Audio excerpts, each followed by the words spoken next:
hichi maalum ambacho kinaenda kuzungumzia mambo ya ndoa. Karibu sana mchungaji. Asante. Bwana Yesu asifiwe. Leo ikiwa tuna kipindi tunazungumzia habari ya ndoa, kama walivyotangulia kunitambulisha wanahabari kwamba anaitwa mchungaji Fredrick Gamaliel Mkelemi, mchungaji msaidizi wa kanisa la Moravian hapa Milumbani, na ninahudumu hapa. Leo tunazungumza kwa habari ya ndoa. Kwa nini ndoa nyingi zimekuwa ni mgogoro, hazichelewi kuvunjika? Kwanza, awali ya yote, nimshukuru Mungu kwa ajili ya kipindi hiki. Lakini nitoe utangulizi kidogo. Katika habari ya ndoa, watu walio wengi hawajui kama ndoa Mungu mwenyewe alianzisha. Wao wanajua kwamba ni utaratibu tu ambao umeukuta duniani. Ndio maana hawaendi ndoa zile ambazo zinazotakiwa na Mungu. Lakini kama wangelijua kwamba Mungu mwenyewe ndio alianzisha mpango huu, wakati alipomuumba Adamu, alipompa kazi ya kutoa majina kwa kila kiumbe kilicho hai, baada ya kumaliza, Mungu akasema hapana, naona Adamu hajakamilika. Ndipo akasema na tufanye msaidizi wa kufanana naye. Kwa sasa Mungu akamuumba Eva, ambayo sasa awe msaidizi wa Adamu. Kwa hiyo Adamu alifurahi na akashangilia sana, akampa majina kwa kila majina ambayo aliona yeye yanafaa. Sasa kwa nini leo watu ndoa hazidumu? Kwa sababu kwanza, walio wengi wanaingia kwenye ndoa kwa mazoea. Sio ndoa ambazo wanazoingia kwamba ni mpango wa Mungu. Kwa hiyo wanapoingia ndoa za mazoea, na wanaingia kwa tamaa, yaani wanaingia kama vile kwa tamaa za kimwili, sio. Ndio maana kwa mara nyingi unakuta wanapoanza mahusiano sio kama kipindi cha zamani. Kipindi cha zamani ndoa nyingi, uchumba walikuwa wanasimamia wazazi, kwamba mzazi anamtafuta binti, anaona kwamba binti anafaa na anafaa kuwa mkamwana, wanaenda wanazungumza, matokeo yake yule mzee analeta ripoti kwa mtoto, na mtoto hawezi kubisha kwa sababu ndio lilikuwa agizo la wazazi na ndio ulikuwa utaratibu. Kwa hiyo na watoto walikuwa wanaheshimu sana wazazi. Lakini leo unaona sasa watoto wana maamuzi yao, hawataki kushauriwa na wazazi kwa habari ya ndoa.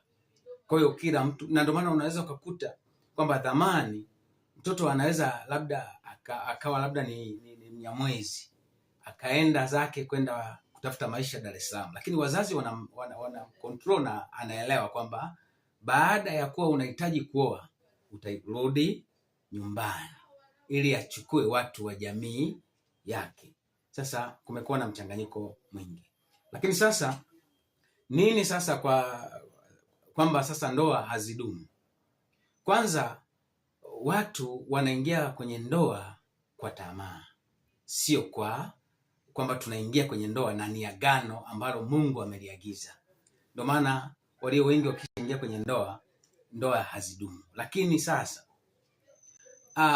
yale maandalizi ya ndoa na maandalizi ya uchumba yamekuwa tofauti. Yaani watu wanaandaa sana habari ya chakula, kwamba wanaweza kukaa vikao kwa muda mrefu kwa ajili ya chakula, miezi mitatu, wana vikao vya hapa na pale, bajeti kubwa kwa ajili ya chakula. Lakini muda huo wameshindwa kuandaa taratibu kwamba huyu mtoto anaenda kuoa au mtoto anaenda kuolewa, wataishije katika maisha ya ndoa. Kwa hiyo wao wana focus kwa habari ya chakula na maandalizi, kwamba hii sherehe watu wataionaje, watu watatuonaje kama familia. Kwa hiyo tunasikia familia watuone hii sherehe imependeza, watu wamekula, watu wamefurahi, watu wameenda ukumbini, watu wameacha zawadi, basi. Lakini habari za kwamba huyu mwanaume mwanetu anaenda kuoa, ataishije na mke, yale mafunzo kunakuwa hakuna. Lakini pia upande wa mwanamke kwamba huyu mtoto wetu anaenda kuolewa, sasa tumfundishe ni namna gani ambavyo anaweza kukaa kule. Ukizingatia kipindi cha nyuma kwanza, binti kama amechumbiwa, kwanza alikuwa haruhusiwi kutembea mazingira ya mbali na nyumbani. Alikuwa anaruhusiwa labda kama kwenda ni kisimani pawe karibu. Kwa nini? Wanatunza heshima yake, lakini wanatunza kwamba ataenda kukutana pengine na makundi na nini na mambo mengine.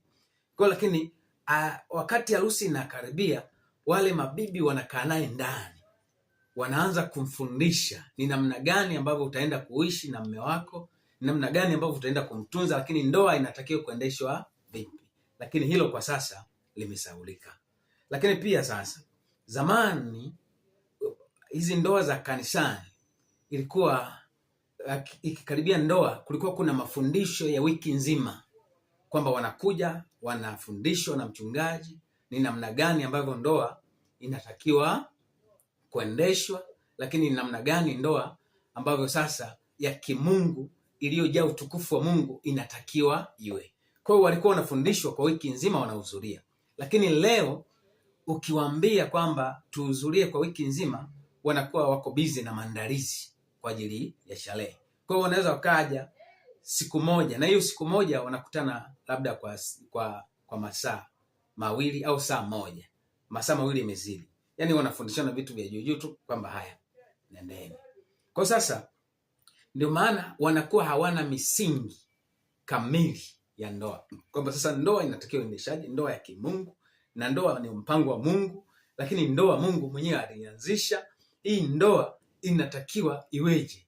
Kwa sasa hayo mafundisho hawana. Matokeo yake sasa, wakishapata mafundisho ya juu, wakishaingia sasa kwenye ndoa, ndipo sasa wanaenda kukutana na changamoto huko ambazo walitakiwa waambiwe zamani, wameenda sasa wamezikuta kule, tayari wanaingia kwenye tafarani. Kwa hiyo sasa hiyo inaleta shida kwenye ndoa nyingi. Ndoa nyingi zimekufa, yani zinakuwa za muda mfupi tu, yani hazina utiisho wa kimungu. Kwa nini? Kwa sababu wamesahau kufanya maandalizi ya ndoa, wamefanya maandalizi ya chakula na sherehe. Lakini sasa ukitazama kwa sasa, habari ya utandawazi nayo pia imetuvuruga kwa habari ya ndoa.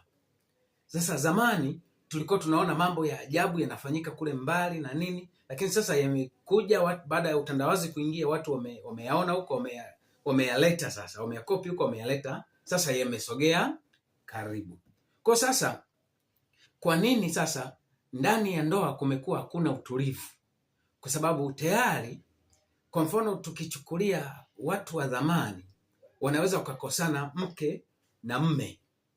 Basi baada ya kukosana, mke anaweza akasema sasa, ili huyu mume wangu aniheshimu na nini, anaweza kukaa kimya akamnyima tendo kwa hata siku 2-3, na kweli mwanaume anasononeka.